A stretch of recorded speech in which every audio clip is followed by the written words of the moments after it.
We are so happy to have you here with us today. My name is Dr. Tracy Rackensperger.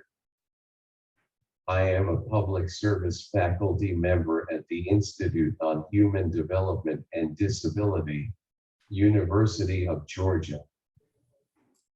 I'm involved in many employment-related projects at the Institute on Human Development and Disability.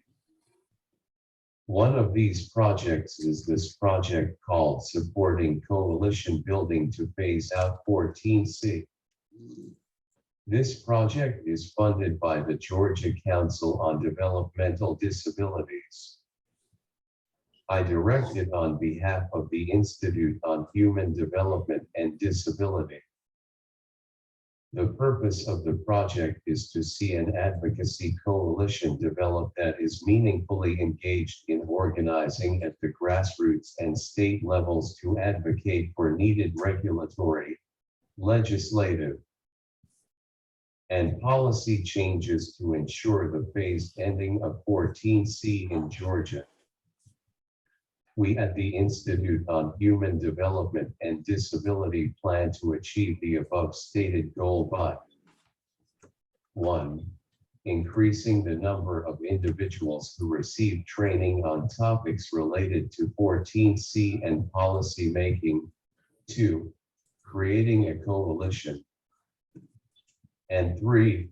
Empowering the coalition to strategize ways to eliminate 14C and shift focus on competitive integrated employment. We will do this by 1. The creation and distribution of online material and webinars, and 2. Hosting and facilitating virtual and/or in-person meetings to support strategic planning activities.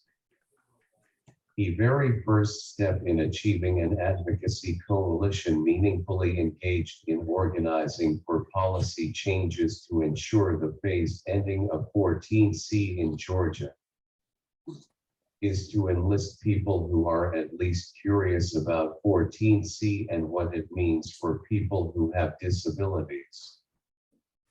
As we put together this project, we need more people interested in working with us self-advocates, family members, business leaders, and providers. We will use these connections to further connect with more people. We will host 3 webinars from experts regarding 14C, its origins, the changes in our society making 14C obsolete and counter to civil rights. We will cover other topics including the policy process, effectively advocating for policy changes, limitations, and options for state employees who support policy changes, and strategic methodologies, which includes coalition building. We will create online fact sheets about 14C for people to spread the word to other people and policymakers. This will happen during the first 7 months of the project. The last 5 months of the project will be devoted to developing and organizing a formal coalition, using the people who have been with us. We will meet 3 times with the facilitator to have the coalition create a strategic plan and action steps to achieve the goal of phasing out and eliminating 14C. Before we begin, in the chat, or unmute and put it into the space, please say if you are a person with disabilities, a family member, a professional, a business leader, or a community member. Again, before we begin, in the chat, or unmute and put it into the space, please say if you are a person with disabilities, a family member, a professional, a business leader, or a community member.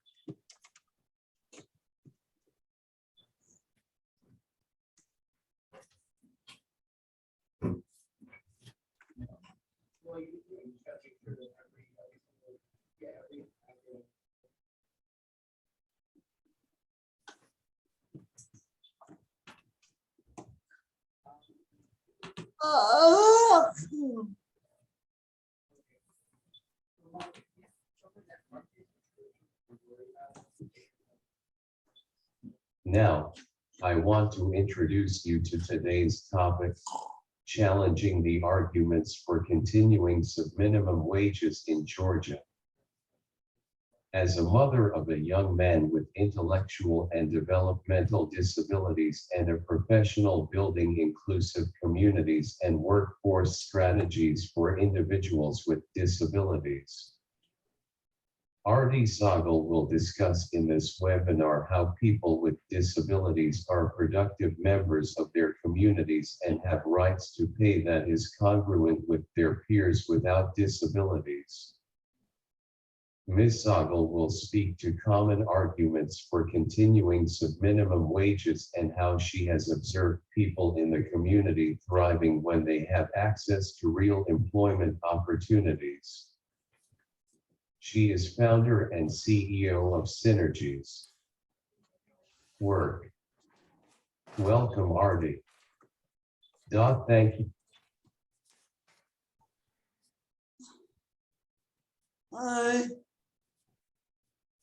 No.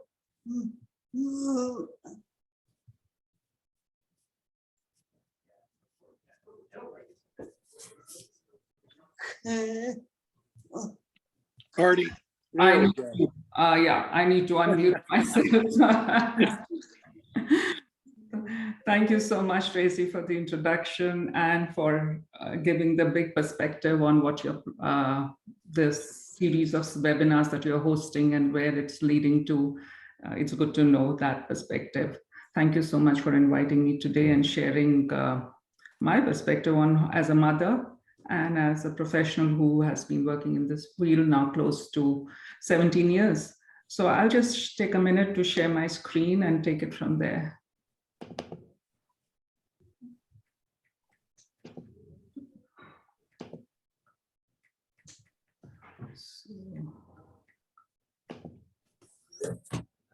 This is fine. Okay, great. So as Tracy mentioned, my name is Aarti Sahgal, and I am a mother of two young men. My youngest son, Angad, has Down syndrome, and he is the purpose behind what I do. Before Angad was born, he's 22 years old now. So before he was born, I was in marketing and advertising, and I spent close to 14 years doing that. And before any of the mathematical minds start calculating my age, I can tell you, I had my children when I was 5 years old. So please don't do any numbers.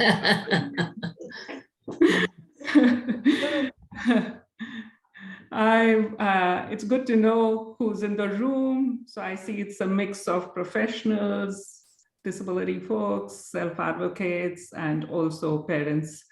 I will speak today as wearing both the hats, both as a parent and as a person who has had the opportunity to work in the disability field in the last few years. My journey started when Angad was born, and he was born in India. At that time, there weren't many supports and services that were available to us. I was told at birth that having a child with Down syndrome, I should be prepared to mentally be prepared for institutionalizing him because there are limited opportunities. And at that time, my husband and I made a simple promise that we would provide Angad with the same supports and opportunities as we would for our older son. And that has been the guiding light for everything I've done, to the point where, this is Angad, to the point where we have decided, should he go for therapy or should he join the karate class where the older one is going? And today he is a black belt in karate. Should he go and play tennis as a special program, or should he join the local YMCA and play his favorite sport, soccer or tennis? And he has done just that. He, in fact, if you ask him, he'll tell you who has been traded in his favorite international and domestic soccer games. He just loves the names, loves this game. He was a part of the Sandy Springs exploratory program here because he loves watching crime drama series. That's his favorite thing to do. So he wanted to go and check that if he wants to be an officer or be in part of the law enforcement services. He decided it required too much of walking, so that was not for him. He is fond of foods, loves trying different cuisine, and that has given him the purpose of wanting to be a chef. And he tried doing that little business last year, but it required a lot of support and hard work from us, and I am no chef by any stretch of imagination. So that has changed. He is an artist. He creates the mask that he's wearing has been made by him. Princeton University ordered 500 masks last year to give it to their entire swimming team. He's a potter. So he's trying his hand at doing pottery. That is in a nutshell what Angad is doing. Let me enter this, let this person. What has been, so it has not been the diagnosis that we have, that has guided my journey as a parent, but just the fact that we have to give him as many opportunities that are available to our oldest son.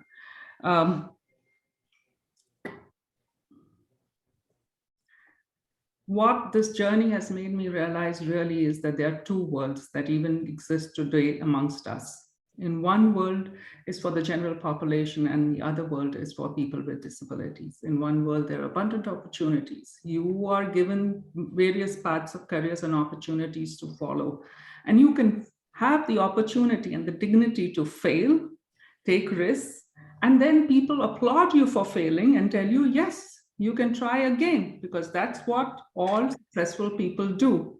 But for folks with disabilities, there are limited opportunities. Very early in life, it's decided what path. It's actually as early as in elementary school or beginning of the 6th grade.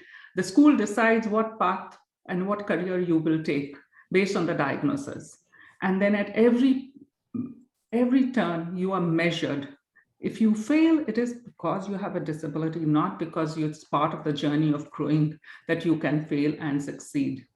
In 4th grade, we were told that Angad, because of his diagnosis and his MOID diagnosis, he will not be able to read and write. That was his capability. And they decided that he should go for the community-based training and spend most of his time in the school going to malls and learning how to spend money.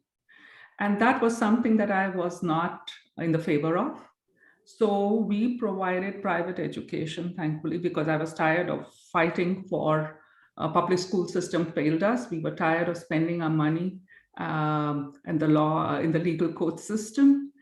And today he is part of the GSU Ideal program. And he can read, write, and do all the coursework that most of his peers are doing. So this was what I have seen, and this is what exists even today when we talk about employment, that there are two different paths. Somebody else is deciding what you are good at, and it is not that we might use the word choices, but there are no choices. There are very limited choices. The very fact that we have only look at employment from wage employment and not look at that from the point of view of self-employment or entrepreneurship is itself a limitation of the choices that we are providing to people with disabilities. And that is something that I have spent the last 4 years trying to wrap my head around, and I'm still working on it, on how to build a world in which people with disabilities belong. So 4 years back, or 5 years back actually now, my oldest son decided to quit his job and begin his startup journey. And he had that choice.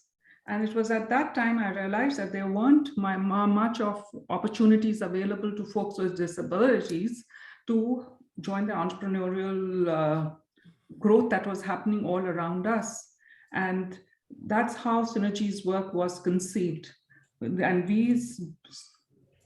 we consider ourselves to the bridge makers or catalysts, that our purpose is really to how do we bridge the two worlds together, the world of the disability community and the business community. And everything that we do, everything that I do is to be that bridge maker between the two worlds.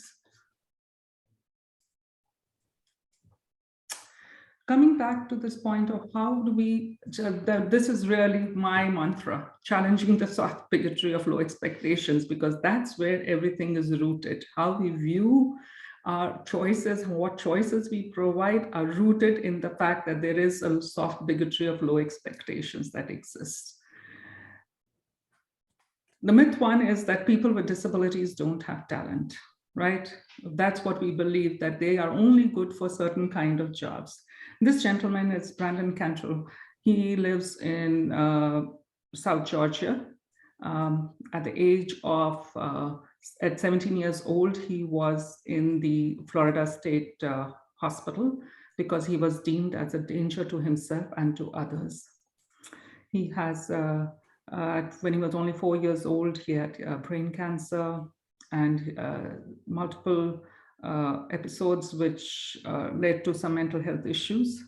After 8 years of being in the Florida State Hospital, when he got out, his mom decided to move him to Georgia, hoping for better outcomes for him. He had this dream of going to college.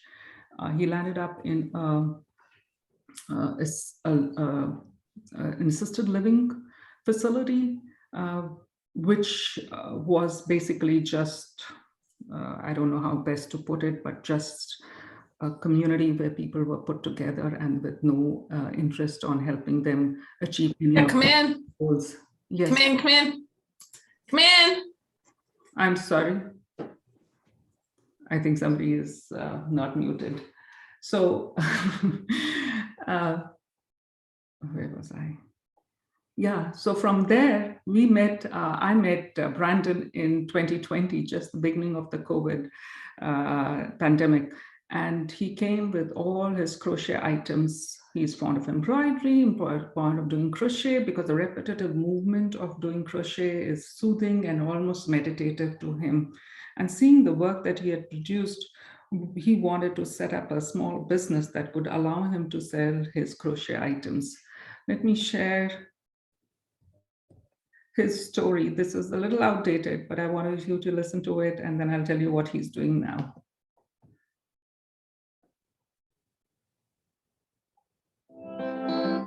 Before Synergies work, I was in and out of several mental health facilities. I had a lot of psychiatric problems that were undiagnosed for a long time. And I crocheted just to keep calm. I had nothing. I was donating all my stuff and not making a penny. Now I see the faces of my clients. I see their happiness, their sorrow, their disappointment, their angst, whatever they feel. Well, now, instead of just making stuff, keeping it, and then donating it to like the hospitals or the various places, I can now sell my items, which gives me money in my pocket and a goal in my brain. Synergies has helped me tremendously. It has given me a drive, a purpose. I feel fulfilled when I get up in the morning, when I'm making something for a client.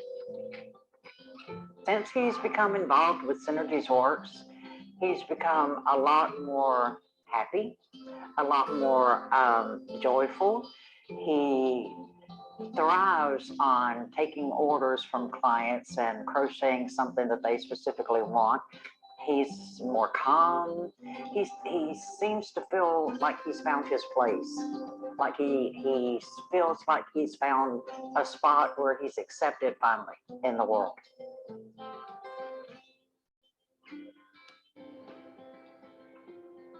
I guess finding your purpose, being accepted, a place of belonging is what we all of us want at the end of the, really in our lives. And to get that is what we are working towards. He is currently, because after doing this, he has now an HC shop. Earlier, he was on the Synergies work domain name, and we were, since he didn't have a sales tax license, we were fulfilling the orders and managing the finances. But as of last year, he has now his own Etsy shop. He has got admitted to the Liberty University to study religion and fulfilled his lifelong dream of going to college. So that is Brandon Cantrell for you. And I am having some issues in moving the slide. Give me a minute, please. Myth 2, here is it. People with disabilities are good only for entry-level jobs. This gentleman, Noah Seaback, is a non-speaking autistic. Non-speaking autistic are the people who do not use words to communicate, or are minimally speaking communicators, but they use letterboards and other forms of communication to talk and communicate with others. So this guy was part of our Synergies work cohort last year in spring. He now runs his own consulting firm called Quirk Thrives, where he works and mentors his peers and their family members and other stakeholders to allow them to have their voice in the world. And this is his mother, who has been his communicator, facilitator, or what do they call the moderators for him. So here's a small short video of Noah Seaback.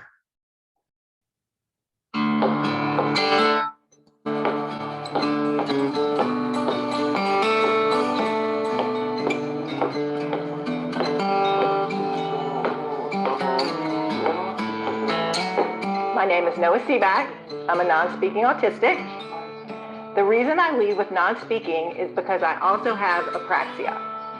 This means that my mouth muscles aren't able to coordinate well enough to output reliable, intelligible speech. I instead communicate by pointing to letters one by one on a letterboard.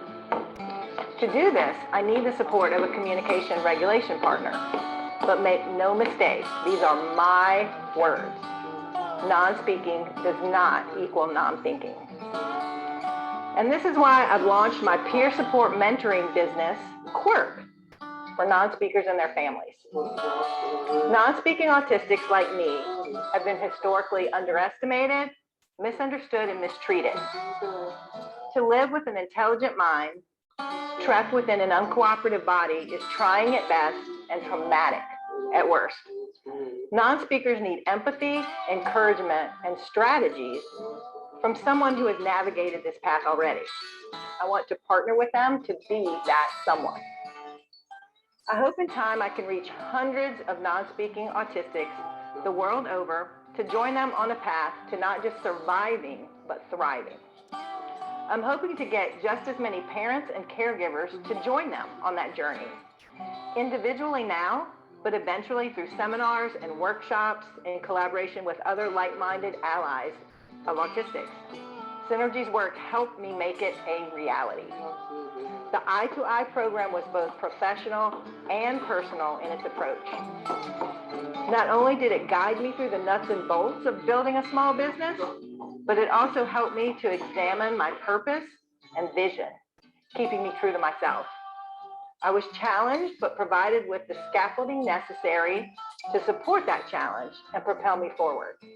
What this has done for Noah has provided him a megaphone to reach other young people, non-speakers, that don't have a voice. They need someone to walk with them, to partner with them, in order to overcome a lot of their challenges and have a productive life. Aarti is a tremendous resource, as are all of the community members who contribute.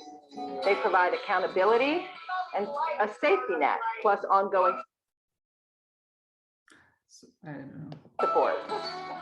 I feel respected that the content was not watered down and that we were approached as legitimately having a product or service to offer.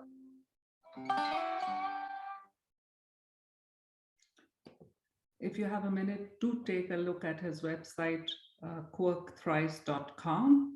He has since then been featured in various magazines. He's speaking in different conferences.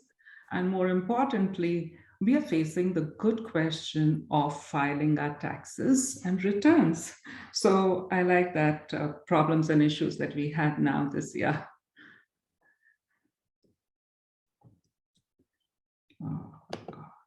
Oops.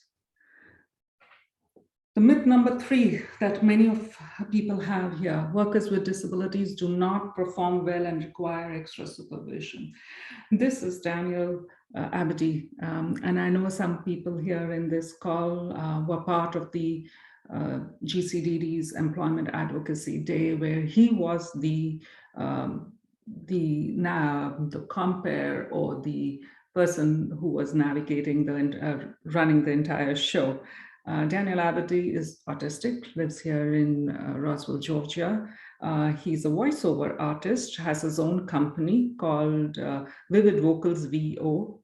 Since childhood, he was always interested in being a voiceover artist, providing his voice to cartoons, animations, books, commercials.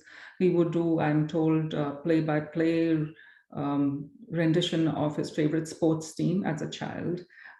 He had audited a class, a voiceover class, and then joined Synergies work. Today, he is the voice of a premium ice cream company here in Atlanta. He has done various commercials. He has also waiting to hear back from the Coca-Cola company, whether he will be part of their commercials and their production team. But more importantly, he has been, I have a lot to learn from Daniel, because you can follow him on his LinkedIn page, and you will see that he knows how to build relationships. He's a creator of content. He's a creator of networks, and he has a good following. He is now actually mentoring and has offered advice and networked with the young new I2I cohort members, telling them how to create a brand on social media, especially in the business settings like LinkedIn. So, you know, he is somebody that I always look up to, how he is leading the way. I don't know if we have time or not, but I'll just skip this. But there is another film where he talks about his journey about there. So the myth 4 is that people with disabilities need special training in special places to be successful. Another story, she is Jasmine Duffy, lives here in Atlanta. She is a sound engineer, a spoken word artist, and blind. She has spent the past 10 years working and mixing music with artists here in Atlanta. And now she is planning to leverage that networks that she has in the artists in the music community by launching apparel and streetwears. So her new first line of 6 streetwear products will be dropped later this year. She has already invested in a printing press, and she is working with 6 local artists to come up with these new apparel design. So definitely not something that she is working alone or she needs any special training. She has a business plan and she's working towards that. Finally, there are other arguments that I was told that sheltered workshops and enclaves are safe and places where we make friends. This young man runs a recycling business, Unboxed Recycling. It's all started in the last 2 years, where his mom was running a decor and a beauty business, and his job was to break down the cardboard boxes and recycle. And soon they realized that there is an opportunity to start a recycling business for their friends and their neighbors. Currently, he does a recycling business for the entire where he stays for businesses and for private households. So out of an opportunity came, a need came an opportunity to set up a business. Clearly, the subminimum wages 14C was set up at a time when there was a depression, and I know the previous two presentations have touched upon the history of why 14C was set up. It was a different era altogether. It was a time when people with disabilities were not part of the labor force. They were seen as less than, or the almost, or something that the society had to get rid of. There was no legislation for full inclusion or their freedom. So there was time when people, a large number of folks were in the institutions. And that's the time which was 80 years back. Since then, a lot has changed. You know, we have organizations like Microsoft, Google, Accenture, and a whole bunch of other organizations which are talking about innovation and people with disabilities at the core of that innovation. The way we do work has changed. We are using a lot more technology. That old method of working on a manufacturing piecemeal jobs, even in there, things have gone out of the window. The world has moved completely different. If not, in the last 2 years, we have seen an acceleration of the way we do and work and meet, changed our lives completely. It's a time when we are celebrating 32 years of ADA. We are talking about, if I remember correct, you know, I use it all the time. When ADA legislation was passed, President Bush had said that it would be a sledgehammer, and I quote the word sledgehammer, that would break the wall between the people with disabilities and the greater community and give them the freedom which they can only see but have never tasted. And still, in this era of 2022, when so many changes have happened place, where the VO Act has been passed, where we are talking about home-based services, CMS's laws, where we are talking about increasing the minimum wages for everybody to for across the road, we are still talking and having this debate whether we should have continue with some minimum wages. I know there are parents in this group who are listening to us, and I, as a parent, I can tell you that I don't think any parent does not love their children and does not want the best for them, goes without doubt. So this conversation is not about a law, about a legislation. It's not about wages. In my view, it is about human rights. It's about respect. If we do not respect that individual with a disability, if we see them as less than, as look at them as half full or half empty, or something that needs to be improved upon, then if we don't respect, then who else will respect? So I don't know where the argument and the pushback is to the subminimum wages. Obviously, there are a lot more issues involved, but to me, as a parent and as a person who works in this field, this is a no-brainer. And really, I think we are at that time where we just need to take a stance and move forward rather than to look back and think about what has served and who it has served and why it has served. It's really, the time is now. If we don't do this, we will be judged in history for not taking a stand. I'd really like to open this up at this point to ask questions, to answer, have a debate on what do you think needs to be done? Because frankly speaking, for me, I still don't understand why would there should be a debate on this topic at all. And maybe a need for more conversations within the private sector. Do they know that they're vendors, or if they are users of the products that are going into their production, their products, that they might have vendors who might be using a 14C certification. Maybe that is needed. But yeah, I'm open to having a conversation and answering any questions. And I'd love to learn more where the pushback is.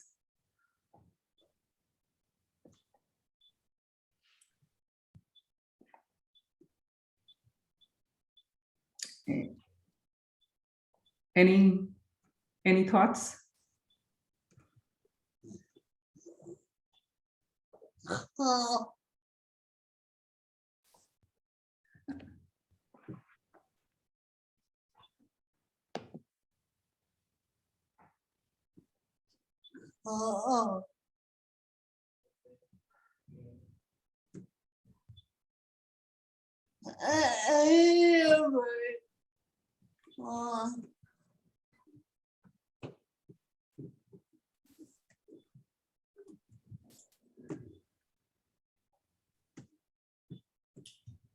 I'll speak up here.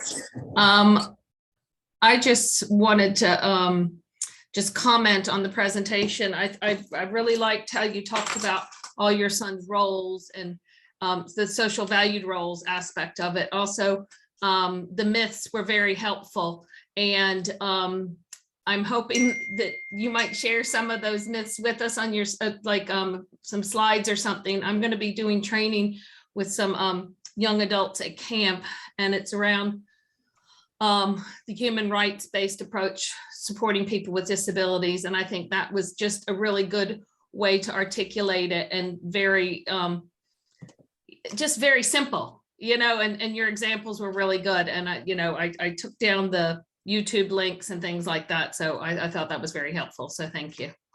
Thank you, Amy. So Amy, where do you work? Which organization? I work at the Marcus Jewish Community Center of Atlanta. I'm the Director for Accessibility and Inclusion, and we have sleepaway camp and day camps. So we're getting ready to do a lot of staff training for the counselors, because we have, it's an inclusive camp environment. So we do staff training at the beginning of the summers to prepare the staff, so they have the, the toolkit to support people. Great, thank you. I'll have to have a separate conversation and share any information that you would Great. need. I'll put my email address in the chat. Yes, please do. Great, thank you. My email is also here. I'm putting it in the chat. It's Okay, great, thank you. work.org.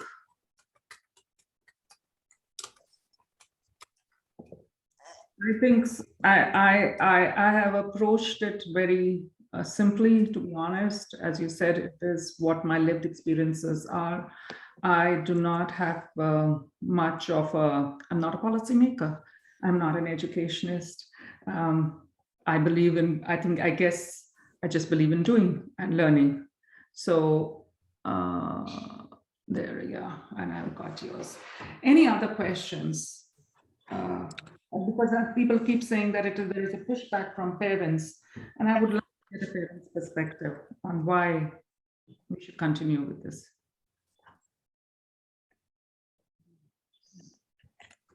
And interestingly enough, I'm driving back from a 14C employer doing the required counseling. So I just heard from 4 different parents who are very vocal. And it isn't, I mean, I'm 100% in favor of ending this and for employment, but it was interesting to hear them. Transportation is an issue, especially in the rural areas. They're, well, if we don't come here, the bus won't come out, the little bus won't come out and bring them here. We don't have a way to get them to work. The amount of hours per day was an issue. I work full time. I need him somewhere. I can't, I've got to have him somewhere while I'm at work. And then even the people there at the employer were like, well, I don't know why you think we're a workshop. We take them out and cruise in the community. So I'm just saying that's some of the pushback as I was doing the required counseling and guidance to encourage them that VR could, help them with finding employment in the community. And that's when one of the people there spoke up and go, we do go out in the community. I don't know why you say that, So those were some of the arguments I heard this morning. Yeah, I hear what you're saying, but the question is, if that person is taking them out in the community, there is that vicious cycle of money that exists where we are funding the employer under the garb of, I don't know, from where he's giving them, getting the jobs for them to do, and how much money he's getting through VR or through the CMS and for supporting this employment? Or is it a contract that the individual gets? It needs to understand why and where this work is coming from. We can spend, I don't know, transportation is a big issue, but I think the bigger issue is lack of alternatives to folks with disabilities. How do we provide them with viable, good alternatives and increase that perspective for folks that there are opportunities that exist? Like everybody else, they have a choice to work, not work, to volunteer or not volunteer. And but definitely to work at some minimum wages is not an respectful option. Does that make sense? Yes. Yes, it did. Okay. Oh.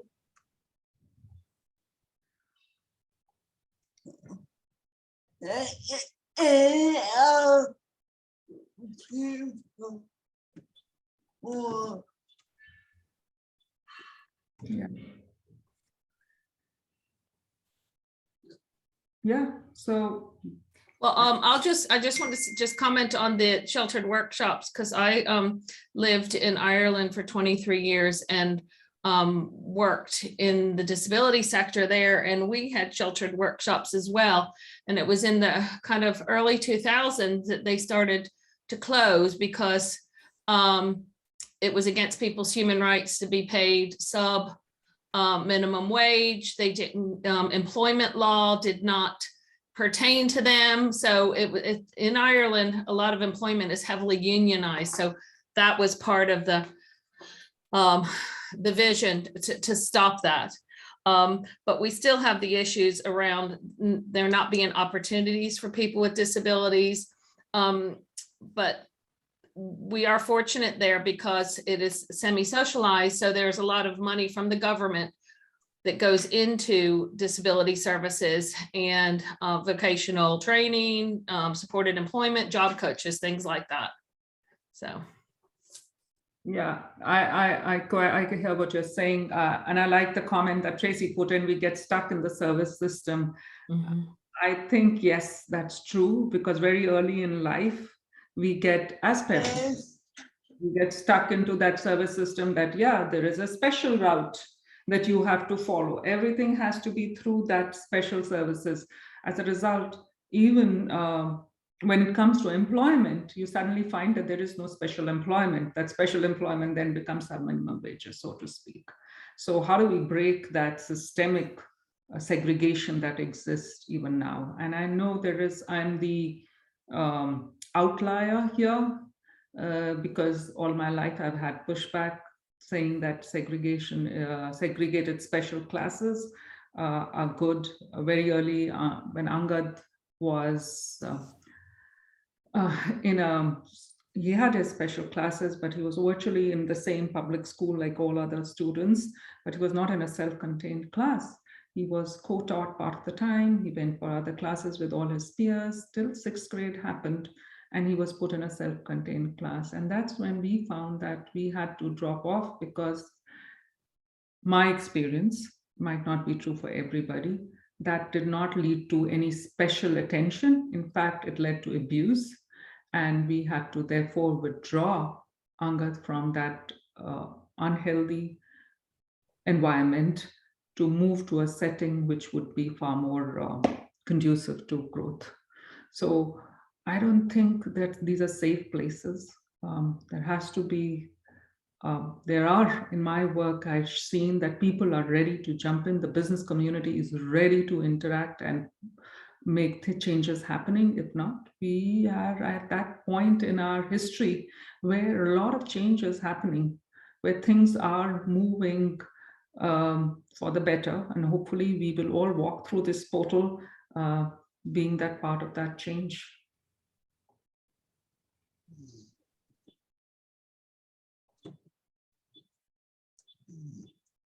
Thank you so much for your time and for your patience. Thank you, Tracy, for inviting me today. I really appreciate this. It's Aarti at synergieswork.org. Thank you. Thanks, Amy.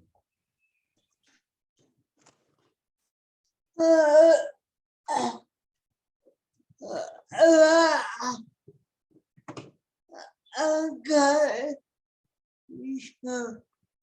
So,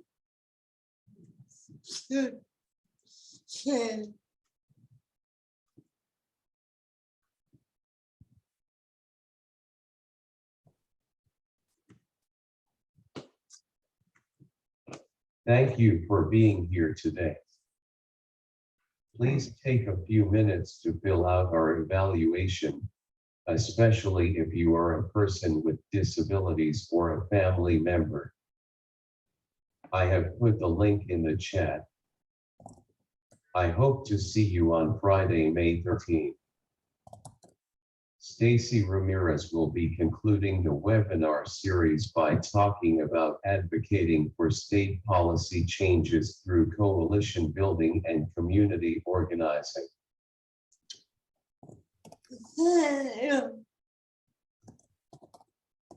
bye. Okay. Take care.